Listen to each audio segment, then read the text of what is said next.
Now it's January, and if you're currently avoiding your credit card bill, Or if you haven't opened your bank app in weeks because it instantly spikes your anxiety, or you promised yourself this would be the year, the month, you finally get your money together, and instead you're just feeling shame and panic. this episode is for you.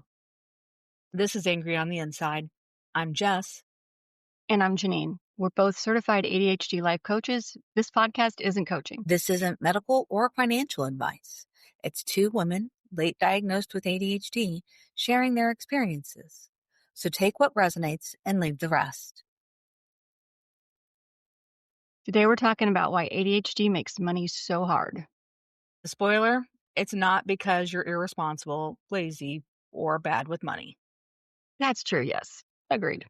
Money really isn't about math. A lot of people, when we talk about money, everybody wants to say, but I'm terrible at math. Money's not math. The apps, all the fun stuff, that does all the math for you. It's understanding what your numbers mean and how they affect you and your daily life. For a lot of us, money lives in the nervous system. It triggers anxiety, freeze responses, avoidance, and honestly, anger. That kind of anger that's in the inside, or at least that's my relationship with money. Especially if you've spent a lifetime being told that you're bad with money, um, you've already got a bad taste in your mouth about it. There is a reframe, though. It changed for me how I viewed money, and I hope that maybe it will change the way you look at money, which is that our money management does rely heavily on executive function. Executive function is exactly the system that ADHD impacts. But we also forget that these are things that need to be learned.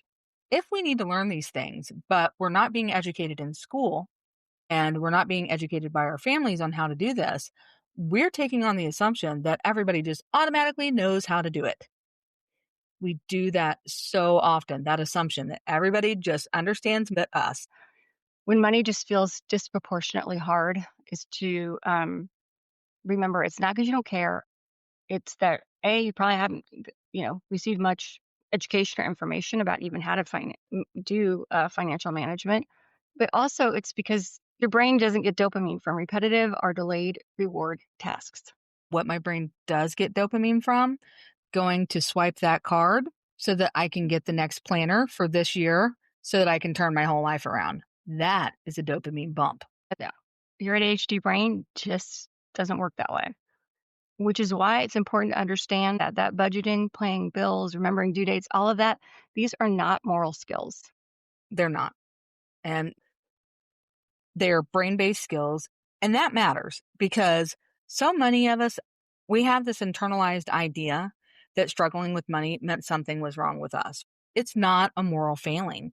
And it's not something that everyone knows. People who come from families who have money, people who come from families that are good at saving money, and they are willing to share that information with their children, those are the people who get an education about it. Most people don't. Most people, we come from generations of people who didn't like to talk about their money, let alone talk about how they were making it, even with their kids. And so we grow up, and yeah, some of us do figure it out, but a lot of us don't. And if your executive function tells you that it's not something you want to deal with right now, yeah, it can make you feel like it is a moral failing, but it's not. It honest to God isn't. And you don't have to be good at math and you don't have to be great at not spending every penny to understand how to kind of get a handle on these things.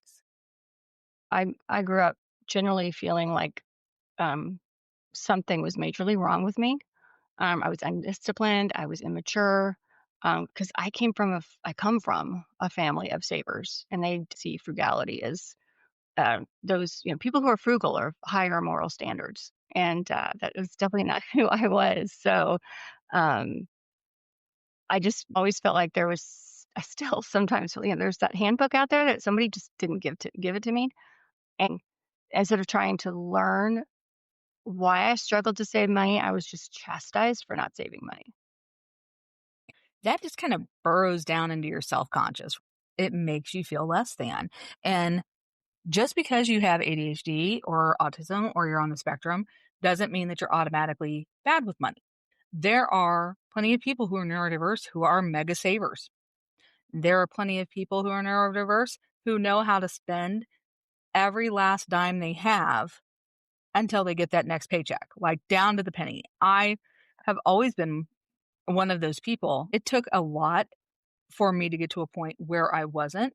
And then once I stopped working because of health issues for a while and stepped back from a high paying position, what little was saved was long gone. Even though I had slowly started to look into the future and plan for the future with that money, it was quickly gone by just a slight bump in the road. I probably spent more than I needed to while I was sick, thinking that it's okay, I'll be able to make more. That's another thing that we all get into. Well, I can make more. I can figure it out. We are figure outers, Yep, right? exactly. So true. I don't know how much we've talked about this, but, there's that saying about once you've met one person with ADHD, you've met one person with ADHD. Hmm. Um, some of us, these symptoms just show up differently for us. And you're right. I know some people who have ADHD who are just like great savers. I think they're almost obsessed with saving, but they're really good at it. And for me, I just feel sometimes I've gotten better, but it's almost like I can't hold money in my hands. It's just like a sieve. It just leaves me very quickly. And not that we balance checkbooks anymore, but I think in my entire life, I think I've balanced mine 3 times because it was tedious and it was boring and I didn't want to and it made me feel bad. There's gonna be stuff we talk about today that might resonate with you, and there might be stuff you're like, "Nah, don't have that issue." Let's talk about what is it about ADHD that can make money hard? The condition that just keeps on giving. There are a lot of, symptoms of ADHD that can lead into people having problems with money. I think the first one, time blindness. Jess is usually the victim of my time blindness. She's a saint. That time blindness, that just for me, that is the one that can absolutely just wreck financial planning for me. ADHD brains tend to experience time more in the now and the not now. Right now, I have to deal with this. I don't have to deal with this. That can have a huge impact how we approach money. Are we in the now or are we in the not now? Yep. Yep. That's it. That is the entire timeline. Welcome to my world. It's now or it's not now. That we are able to recognize future consequences, right? I can say that if I pay the minimum on my credit card bill this month, that interest will accrue. And I can say if I'm going to go over on the account because I'm swiping my card today and it's going to hit tomorrow and I won't have the money for the next day, like within 24 hours, I'm going to get hit with a late fee. Which is why for so many of us that I'll deal with it later, it feels completely reasonable. In that moment, you're right. You know consequences. You understand them. You might have experienced them. But somehow it's so easy for your brain to just to convince you that, oh, but you know what? We can deal with this later. If tomorrow never comes, then it's not a case that you have to figure it out today. Yep. And then suddenly everything is urgent and everything's on fire. For some, you experience panic and shame. No, I think this goes to, yeah, but that's exciting for our brains. Just think of that rush that you get in that last second. But then I think kind of get tired of like, oh, again, I don't have the energy for when later comes. I still don't want to deal with it. And it just makes things worse. And then I just beat myself up and yeah, well, it gets us nowhere. But And that is something I've struggled against probably my whole life. time blindness, impulsivity, working memory challenges, all can add to issues with money. I know for sure that spending will give me a dopamine bump, right? Something our ADHD brains just crave, something my brain craves. Uh, and it is so easy to have a spending addiction. Hmm. So easy. Yes, our A brains do kind of lend themselves towards addictive behavior. But I think you're right. That Hmm. dopamine hit, gosh, you're exhausted, overstimulated, you're emotionally drained. It's been a hard day, or you're just feeling burned out. Oh, that nice little dopamine hit. If you just got that little new mug and every morning you drink it and it make your coffee out of it and it would just make you feel good. So, and it's on sale for $15. How can you not? Right? It's actually an investment in your mental health. Didn't spend money yesterday, but Crate and Barrel keeps texting me, telling me I've left coffee mugs in my shopping cart. bastards. That are The impulse to purchase, it's not recklessness, it's your nervous system, and it's saying, "I need relief right now." And it's such an instant little gratification. Everybody can say you hear so many people who are undiagnosed ADHD say, "I have an addictive personality. I prefer instant gratification. I just need self-discipline. I just need to be able to discipline myself." It's not really the case. Discipline is not the case when it comes to ADHD. You know what I mean? That is such a dirty word for people with ADHD. It backfires on us every time. you should be more disciplined. You should be more disciplined. You're not done. Yeah. Ugh. I can't tell you how many times I heard that. And it's not as triggering as like the word disgusting or others, but the discipline is one of those ones for me. I roll automatically. You should be more disciplined with your money. You need to plan better. You need to use more self-control. That's such a load of shit. It really is. It does not work for us. That is not how we are wired.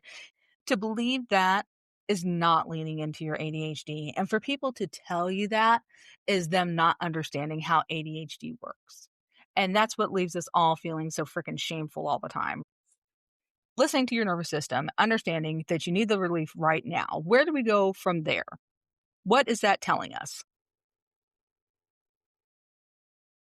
The discipline, so many of us heard it being late diagnosed. You didn't know. And so what else was the answer? Why were you bad with money? Well, you weren't disciplined. If you were more disciplined, you didn't think about the consequences. You didn't think about the future, and you just needed to be more disciplined. Mhm. And I said that in my mother's voice, I think. You hear it and you can roll your eyes at it, but you can remember how impactful it was when you were young and the people that you loved were telling you that you weren't disciplined and that you weren't good enough. It's like a ghost of an emotion or a ghost of a reaction. It still kind of hurts. Yeah. So, but I didn't understand that dopamine stuff back in the day. It is in those moments now where we're just like at our wits end of the getting that little dopamine hit because you bought that coffee mug or you bought that new pair of shoes, and it just feels so good in the moment, doesn't it? It just feels like, oh, life is really good now. But it's only good for like, I don't know, 5 minutes. I feel like, yeah, True. until the wait for it, the shame comes along, right? Buying items, buying things for yourself, it's not a terrible thing. And we all want nice things and we all want fun things to have and new things and stuff. But where you can really slow that down is your nervous system regulation. Um, Allowing your nervous system to take a step back, allowing your brain to downshift and be able to handle those executive functions, to not need that bump because you're regulated. If you aren't regulated, you are deficient in something. You're deficient, you don't know how to fill that void. And so you do it by buying an item, taking a drink, doing whatever. But you're trying to fill the gap. Once we know that we have ADHD, filling the gap, understanding how to do it becomes so much easier. I'm not saying that we're perfect. I'm just saying it makes it easier. So what is it about returns? Why are they so freaking hard? Oh, yes. I think the return pile is as fun as a doom pile. But there is never a time where I remember to do my returns as when there is no money in my bank account. I've heard some joke about like, "Hey, landlord, my rent money is caught up is tied up in all my Amazon returns, so I'll get I'll get to you once I get to the UPS store." That's so true. Seriously, it's gotta be one of life's greatest mysteries about why that's so hard. My current return issue that I have is that I had a return and I went to one of their locations and they said, "Oh, you didn't buy this here, so you can't return it here." Okay, that's cool. I looked down at the receipt and saw the address and saw the road and thought, "Oh, so I got it over here." I went on Saturday, drove out of my way, and they tell me, "Well, you went to the wrong store." And I said, "No." They said to return it to this store because this is where I bought it. And then they pointed to the receipt and said, "No, this is not this store. It's the one down the road 5 miles." After that, I tossed it in the back seat and I just drove home. And I power watched Stranger Things and I played Monopoly Go for like 8 hours. Um, yeah. I'm impressed you actually tried the second time because I don't know, I might have been so discouraged. I'm totally gonna end up keeping these 2 soap dishes that I never wanted in the first place. Like, okay, world, I am being responsible, right? I'm trying to be adulting. I know I shouldn't have bought this. I'm trying to return it. So why are you making it so goddamn hard for me to do it? You're like, "I'm trying so hard." Well, it's like streaming services. I can sit on my couch and sign up for something at the click of a button. Sure, I'll take HBO and then I'll just cancel it, right? But you know how hard it is to cancel? Because sometimes I forget. Because 7 days goes by so fast, right?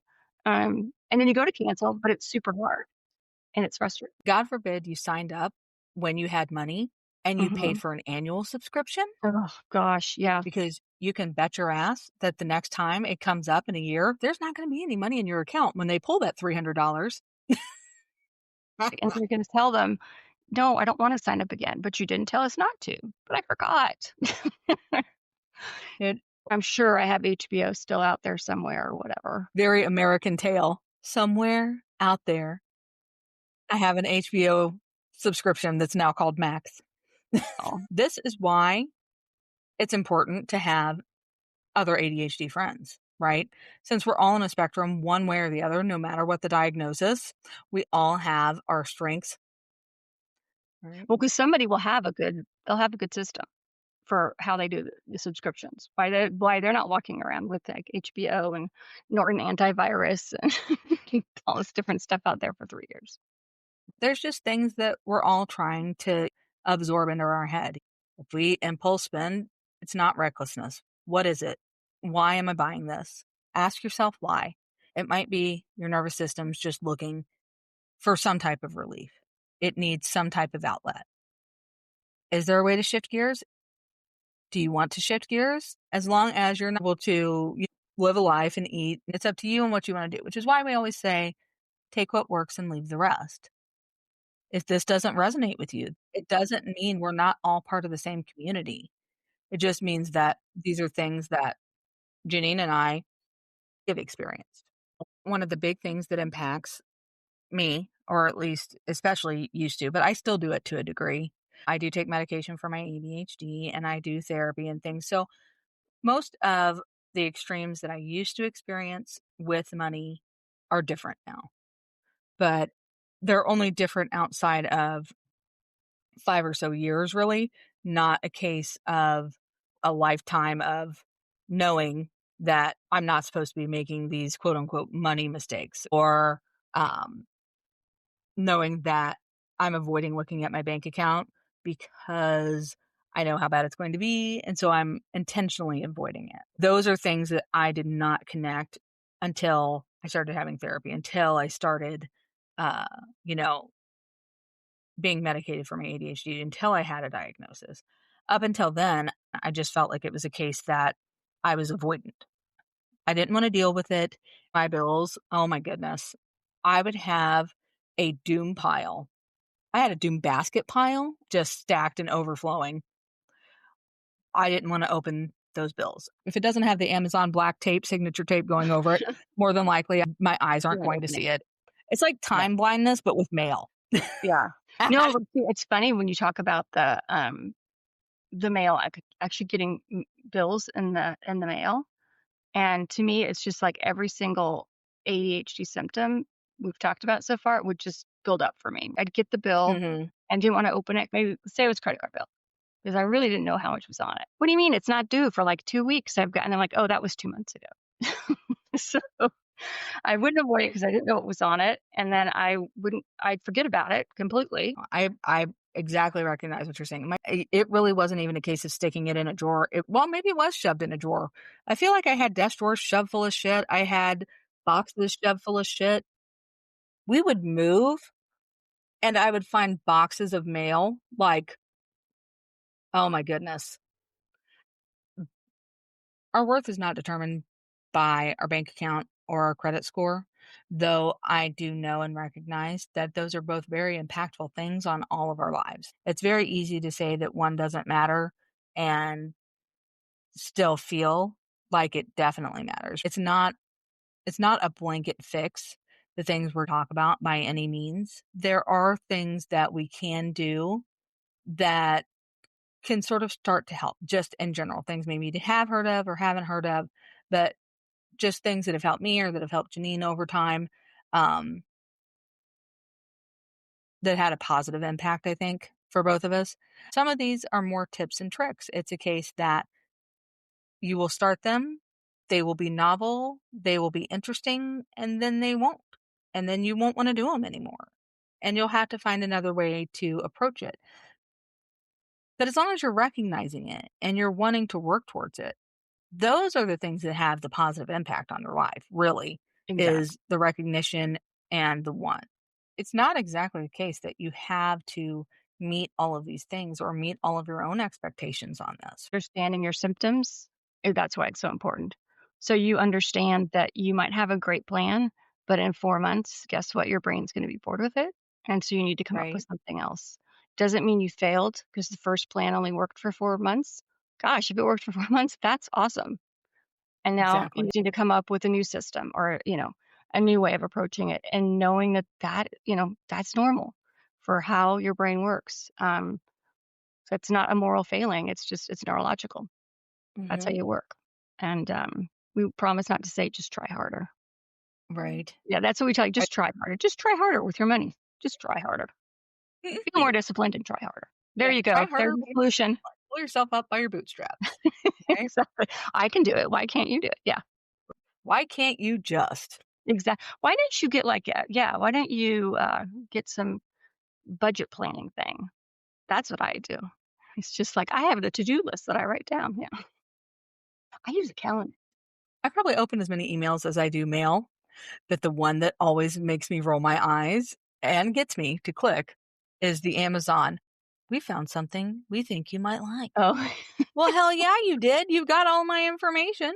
You know what I'm looking at from like Pinterest to YouTube to TikTok, whatever. you've been chasing me across the internet. You've been hounding me. No kidding. Part of the steps that we're taking is we're all trying to remember if money has been a source of anxiety for you or self blame, there's nothing wrong with you. You need to repeat that again. Ah, shoot. No, no, I meant that was my line to you, like, "Say that again, Jeff." Ah, that was funny. And you're like, "Oh, wait, was I not on the microphone? Oh, let me move it." Yeah, you instantly thought you'd done something wrong. See, that's another thing. Why do you always think you're in trouble? That's another one we need to do.